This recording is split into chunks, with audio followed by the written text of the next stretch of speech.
શકે છે, સરકાર એક્સટેન્શન પર કરી શકે છે મહત્વનો નિર્ણય। ડીજીપી વિકાસ સહાય આવતીકાલે નિવૃત્ત થઈ રહ્યા છે, ત્યારે તેમને એક્સટેન્શન મળે, 6 મહિનાનું એક્સટેન્શન મળે તે પ્રકારનો મહત્વનો નિર્ણય રાજ્ય સરકાર દ્વારા લેવામાં આવી શકે છે। ડીજીપી વિકાસ સહાય કે જેમનું જે નિવૃત્ત તેઓ આવતીકાલે થઈ રહ્યા છે, આવતીકાલે તેમનો જે નિવૃત્તિનો સમય છે તે આવી ગયો છે, પરંતુ આ સાથે એક રાહત, એક ખુશીના એ પણ સમાચાર છે પોલીસ બેડાને લઈને કે રાજ્ય સરકાર દ્વારા તેમને એક્સટેન્શન મળી શકે છે। સંવાદદાતા હિતલ પારેખ આપણી સાથે જોડાયેલા છે। હિતલ, ડીજીપી વિકાસ સહાય કે જેઓ આવતીકાલે નિવૃત્ત થઈ રહ્યા છે તેમને એક્સટેન્શન મળી શકે છે રાજ્ય સરકાર તરફથી? જી ચોક્કસ એવું કહી શકાય કે જે પ્રકારે રાજ્યના પોલીસ વડા વિકાસ સહાય જે છે એ આવતીકાલે નિવૃત્ત થઈ રહ્યા છે, ત્યારે મહત્વની ગતિવિધિ કહી શકાય કે નવા ડીજીપી મૂકવાના પરિપ્રેક્ષમાં હજુ સરકાર દ્વારા કોઈ સીધી રીતે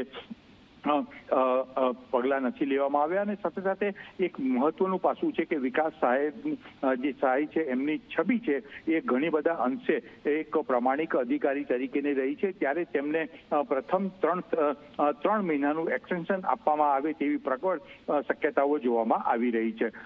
હાલના તબક્કે જોવા જઈએ તો ગૃહ રાજ્ય મંત્રી પણ વિદેશ પ્રવાસે છે। સાથે સાથે બીજું જોવા જઈએ તો 2 દિવસ પહેલા જ કેન્દ્રીય ગૃહમંત્રી અમિત શાહ છે એઓ પણ ગુજરાતમાં આવી ચૂક્યા હતા અને આ સંદર્ભે ચર્ચા વિચારણા થઈ હોવાની જાણકારી અત્યારે મળી રહી છે। એટલે તમામ પરિપ્રેક્ષમાં એવું માનવાને કારણ છે કે હાલના તબક્કે વિકાસ સહાયને પ્રથમ 3 મહિનાનું એક્સટેન્શન આપવામાં આવશે અને આમ પણ જોવા જઈએ તો આ હોદ્દો છે, આ હોદ્દામાં મહત્તમ 6 મહિના સુધી જ એક્સટેન્શન આપી શકાય છે। એટલે એવી શક્યતા છે કે પ્રથમ 3 મહિનાનું એક્સટેન્શન આપવામાં આવે અને ત્યાર પછી જો જરૂર લાગે તો બીજા 3 મહિનાનું એક્સટેન્શન આપ્યા પછી 6 મહિના પછી જ રાજ્યને નવા પોલીસ વડા મળી શકે।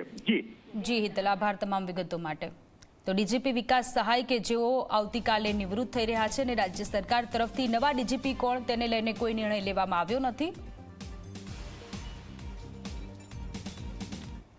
તો પોરબંદરના દરિયામાં ગુમ થયેલા માછીમારો મળી આવ્યા છે। હોડી સાથે ગુમ થયેલા માછીમારો સલામત દરિયાકાંઠાના વિસ્તારે પહોંચ્યા છે। વહેલી સવારે 5 માછીમાર સલામત આવ્યા।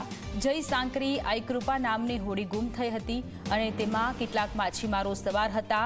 હોડી ગુમ થયા બાદ તેમને પરત લાવવા માટેની જે કાર્યવાહી છે તે શરૂ કરવામાં આવી હતી। તો પોરબંદરના દરિયામાં ગુમ થયેલા માછીમારો આજે સવારે સહી સલામત રીતે પહોંચતા લોકોએ રાહતનો શ્વાસ લીધો છે।